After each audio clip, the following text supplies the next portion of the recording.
14 years old and she already speaks English fluently, and she has traveled to the United States at the age of 14. Here we are with Maria Antonia. Maria Antonia, how are you doing today? I'm doing fine. Pretty good. And everybody wants to know, who are you? Tell us a little bit about yourself. So, my name is Maria Antonia. I'm 14 years old and I live in Triunfo, but I study in San Jerónimo at Max. And I study also at Academia do Inglês and I take English classes since I'm 3 years old. Pretty good. So when I know that when we are a child, like English is just something that we do, and at some point in our life, it becomes interesting. So when did English became English? When did English became interesting to you? So, I think that English became interesting to me when this subject became interesting. So, when I grew up and I started really focusing and when I had conversations with my parents about how important it will be to me. So that's basically it. Okay, and did you ever imagine that you would become fluent at such a young age? Not at all. I had no clue because when I was that young, I couldn't imagine that I was possible to remember the vocabulary that I saw because in my head it was kind of impossible, very difficult, but now I can do that. All right. And what motivated you to keep learning at, like, we know that nowadays we have a lot of distractions, like when you were 11, 12, 13, everything is more interesting than learning a language. So what was your process? How did you learn? How did you keep learning at that time? Yeah, so what made me motivated was basically what I said when I started noticing how important that was to me and how important and essential it was for my future and for the things that I want to do. So that's it. And what was the biggest challenge you faced while learning English? I think that studying English every day, like consuming English, um, This is that like a this is complicated, or it was easy? that was not complicated, but it became a challenge by thinking about how important it was Mm-hmm. and like not giving up on that. Ah, okay. So you thought it was kind of boring to sometimes have to keep in touch with the language every day. Yeah, but now that I grown up, it is not difficult anymore. It kind of Interesting. makes part of my days. I think this is the biggest struggle for everybody. Like all the beginners, they want to know, like, okay, what can I do to keep in touch with the language every day? And Yeah, they have no idea uh, until they find a hobby that they will practice the language because of the hobby, not because of the that's it. language itself. Yeah, Usually, this is the easiest way to learn a language, but it's very complicated to reach this point. yeah. Um, was there any specific moment in your life when you realized, damn, I can actually speak English? When was the first time that you? I think that while consuming English content and realizing that I could easily understand it, and most of all, when I went to other countries and I realized that I could speak to other people. So it was very important and very crazy. Okay. Um, what advice would you give to someone who feels stuck in their English learning? The person's like maybe studying and practicing or going to their classes for 1, 2, 3 years, and they think and sometimes they are, stuck in the same level. What would you say to this person? Well, so I would say that it's very important to keep motivated and having English on your routine, not just on the classes. I think that's the most important thing. Okay. Yeah, it's important, but it's like very complicated. All right. How do you use English in your daily life? Well, Explain as us. I said, I consume a lot of English content daily, and also always watching series and movies. That is definitely part of my routine, so that helps me a lot. All right. And what are your favorite movies, TV shows, YouTube channels uh, that make you, to help you practice the language? Well, I really enjoy some silly TV shows that I watch every day. Like it's very chill, I don't have to pay that much attention, but helps me a lot in the vocabulary. So it's something that catches my attention. What about social media? Do you consume content in English too? Is it part of your life to seeing short videos and memes in English? And when you see them, do you understand them? Did another question related to that also? Uh, in the beginning, did they help you to learn English, or they just became part of your life after you became fluent? Well, I don't know how to say exactly how it happened, but like every day I consume those contents every single day, and obviously I always found something new, a new vocabulary, and it helps me a lot. So that's it. I do that every day. Pretty cool. It's interesting because it's like a chicken and egg question. We don't know who came first. It's Yeah, like the memes became funny after I learned the language, or I learned the language with the memes, and that's it. it's complicated to explain who came first. I would say that to consume this content anyway, even if you don't understand, I would consume it. Yeah, totally. Um, do you do you do you listen to music or podcasts in English? Like music is part of your life in English, or podcasts, or just music, or just podcasts? I would say that today, just music, that is something that even more than series and movies, I guess, makes part of my routine. I listen to English songs every single day, and I don't have like, I'm not used to listen to podcasts, but I think that is something very, very interesting.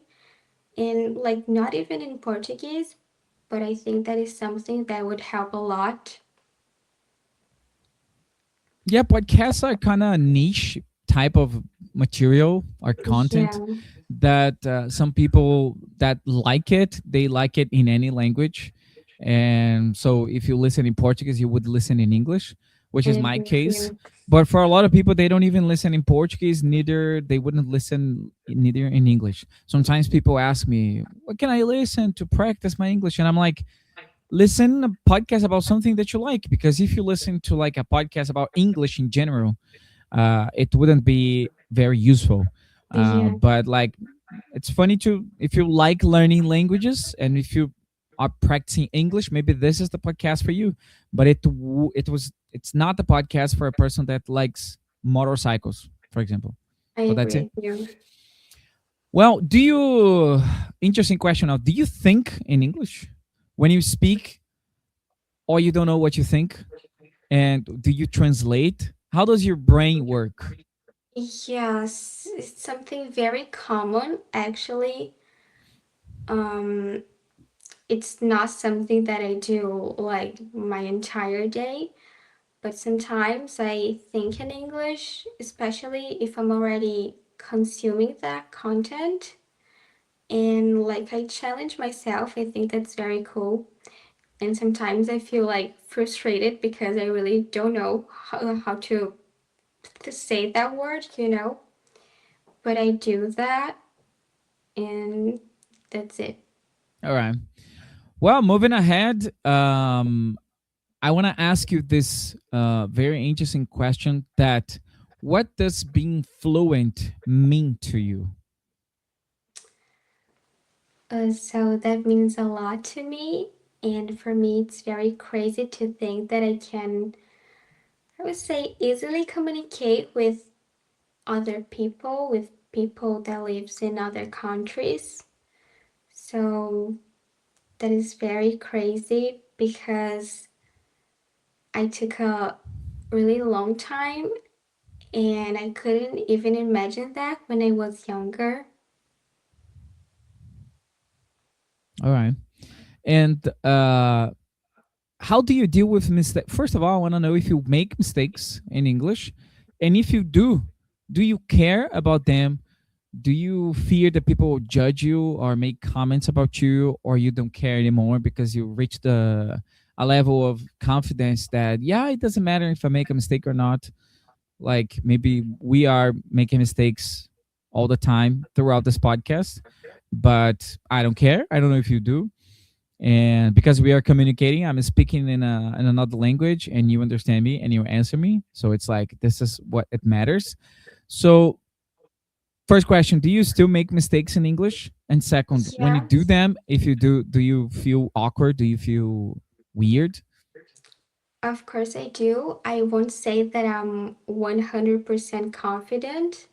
Sometimes I feel very nervous by talking to some people, but I'm not afraid by they judging me, because I'm always learning something new. So that's it. They All have right. to deal with me because I'm trying. Okay. What's more important to you, confidence or grammar?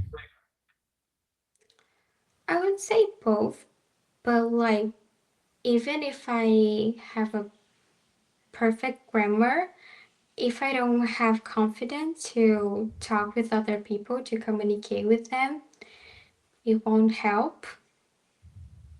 Okay. Do you think anyone can become fluent, or like old people can't, or maybe young babies can't? Like, do you think anyone can be fluent? Why or why not? Yeah, I think that everyone definitely can. Um, like if you really want to do that, if you really concentrate and focus, I think that 100% you can do that. All right. Now we're gonna head to the end of our podcast, which has been great, but it's gonna be like a hot take questions. All right, which means that you have to think very quickly about an answer. I will ask you a question and you have to think about an answer very quickly. And if you don't know it, no worries. You can say I don't know. Okay, because I All know right. it's complicated. So very fast. What's your favorite English word? My favorite English word, let me think, because I usually think about my favorite sentences. Okay, no worries. Do you have a favorite sentence? Tell me. Let me think. I really like let me think because when I'm kind of nervous by my answer, I like to use that. And What also, let else? me think sounds beautiful because it's not like let me think. It's like we connected and it sounds let me think. And it works for Exactly. everything. The person's, you're nervous, and the person's asking you, okay, what do you want? And then you Yeah, say, let me think, you know? exactly. What else? I like to use totally to agree with people because I think it's very cool. I like to use the vocabulary got it. I use Got it, it. I always use it, Awesome. and that's it. I thought Okay. about that. What's the funniest English word you've learned? A funny word in English. Let me think. Mm, I don't know if that is funny, but I think that it's a different vocabulary. But I like to use low key, and I learned that lately. So it's something new. I would like to add it to my everyday sentences. Hmm. If you could have dinner with any English speaking celebrity, who would it be? That's a good one. We have lots of Mm, options. yeah, I do. I'm thinking about some celebrity that doesn't speak that fast, you know? Okay. But like, I would say like a celebrity. So don't you have like a favorite celebrity that you would like to have dinner with? Mm, it's very generic, but like I would say that I would like to have a dinner with Taylor Swift because by hearing her songs, I can mostly understand what she says. So I think that it wouldn't be a hard job. Okay, good. What's one thing that you visited New York recently? We didn't talk much about it, but we have topics to discuss for another podcast. So, what's one Yeah. thing that the Americans do that surprised you? That you went there and you saw like, damn, that's something we don't do, or something that you didn't expect. Mm, I would say that they don't focus a lot at their lunch, and it was a little problem that we had during the trip.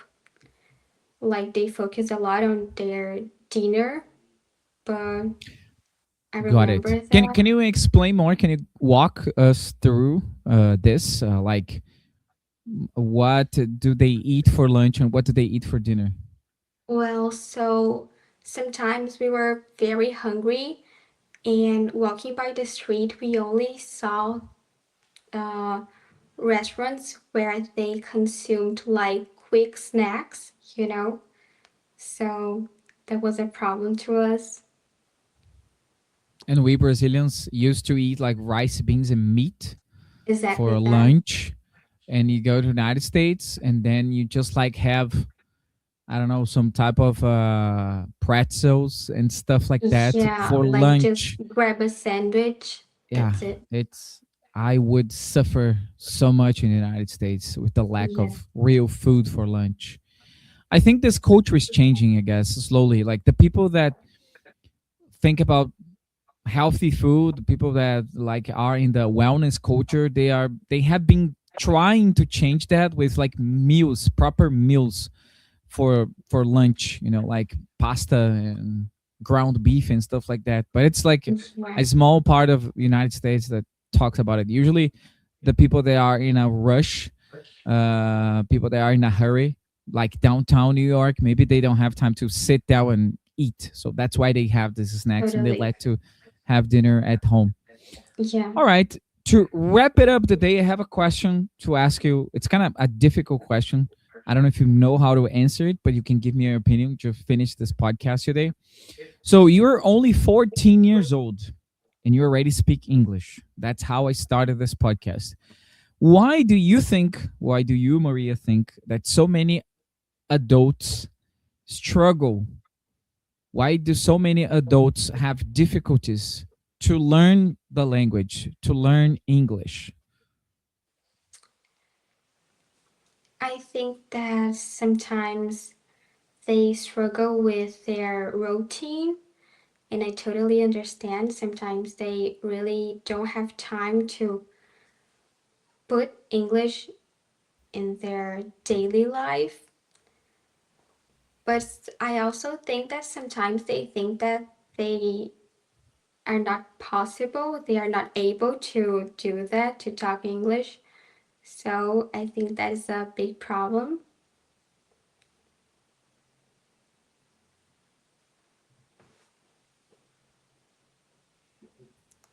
Sometimes they think that. Go ahead. All right. So did you heard what I said before?